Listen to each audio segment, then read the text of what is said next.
What if I told you there's a car with a name pulled from a 16th century book that said no to electric, no to hybrid, and absolutely not to touchscreen overload? A car that combines 1960s elegance, F1 level engineering, a manual gearbox, and a freaking V12. Who else is even doing that in 2025?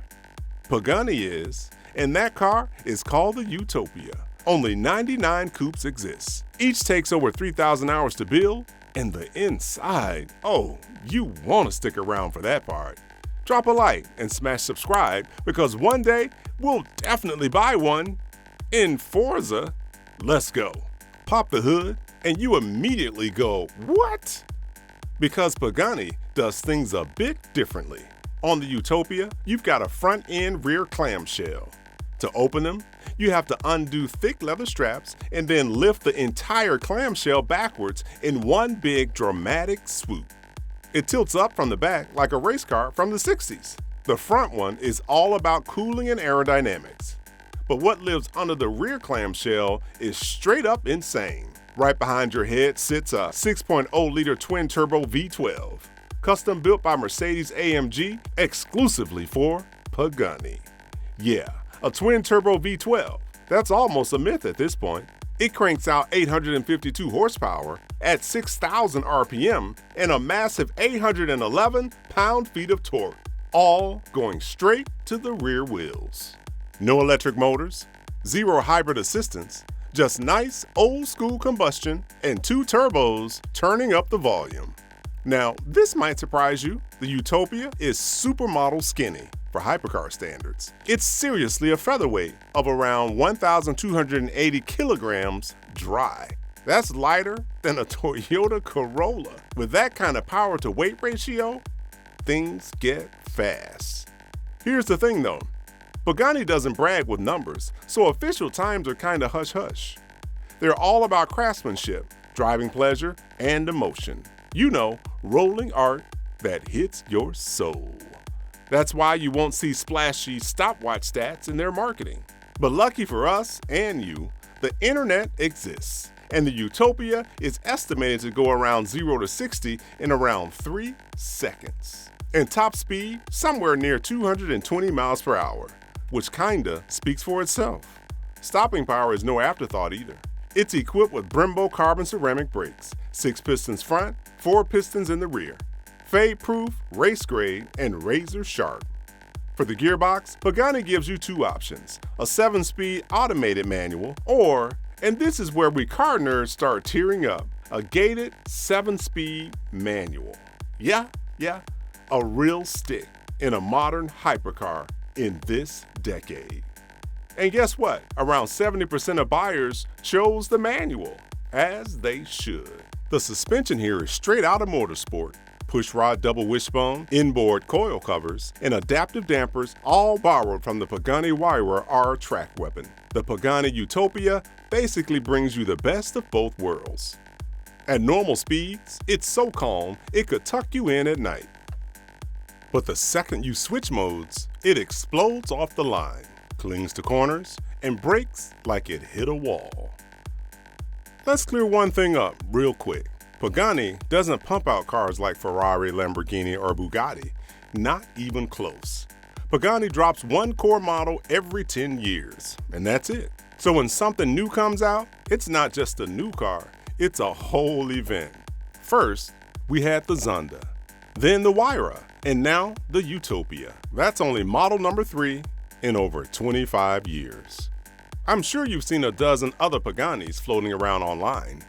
Those are mostly one-offs or special editions built off the main models. But this one, this is the purest and boldest form of Pagani's vision. Now, it might not be as much car poster material as a Zonda or a Huayra, but that doesn't mean it's not packing surprises that'll make you look twice. I mean, it only took over 6 years, 4,000 sketches, 10 scale models, and 8 full prototypes to design this thing right. The whole car is a blend of aerospace materials. Many of them were cooked up in-house by Pagani themselves, like the carbo-titanium HP62 G2 Monocoque. It's lighter, stiffer, and way tougher than the Huayras. The Utopia's got a classic cab rearward engine layout with a long nose and short tail. Pagani definitely could have added wings, splitters, and vents all over this thing, but they didn't. Instead, they kept the Utopia's shape clean and uninterrupted. Even the active aero is hidden, like the extendable front splitter, the smooth ducts integrated into the bonnet, and that rear spoiler that just pops out when it's needed. Now, take a look at the headlights. Don't they feel familiar? They've got the old Vespa charm, just reimagined through a hypercar lens. But check out these side mirrors. They deserve their own photo shoot. They look like leaves or flower petals growing out of the car. And don't get distracted by their delicate design because they're also aerodynamic. They're mounted way up on top-hung stalks to cut drag and still manage to look like steampunk jewelry. For the wheels, custom-made Pirelli P0 Corsas, 21s up front, 22s in the back. But honestly, they don't even look that big. That's because they have these carbon fiber turbine blades built in, not only to add the vintage race car vibe, but to actually cool the brakes while driving. Even the glowing tail lights are inspired by afterburners and hover in neat rear vents. Sitting in the center is the quad titanium exhaust, signature Pagani, ceramic coated and super lightweight at only 6 kilograms.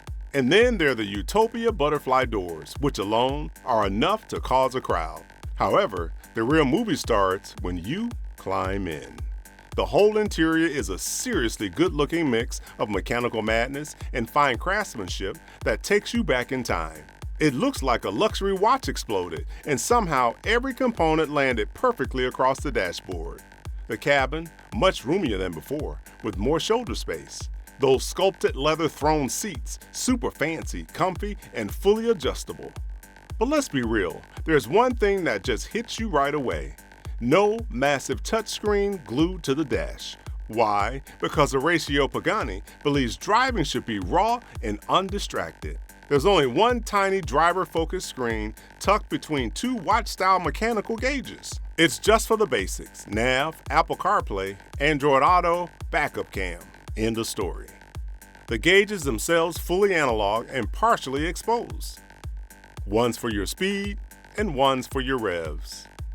What's really awesome is you can actually see the gears inside turning just like in a Swiss chronographic watch. The bent carbon fiber tubes double as AC vents. The steering wheel, a 1.7 kilogram work of art. The toggle switches, machined from actual metal. Even the climate controls look like vintage amp knobs. But the real stunner here is that shifter, a gated, exposed, dogleg manual complete with an exposed linkage. Every detail in here is either machined from solid aluminum or hand-built. Visibility usually sucks in hypercars, but in the Utopia, it's actually awesome, thanks to its huge curved windshield. Oh, and remember the dramatic rear clamshell that hides the V12 engine? It also houses two small carbon fiber luggage compartments, one on each side of the engine.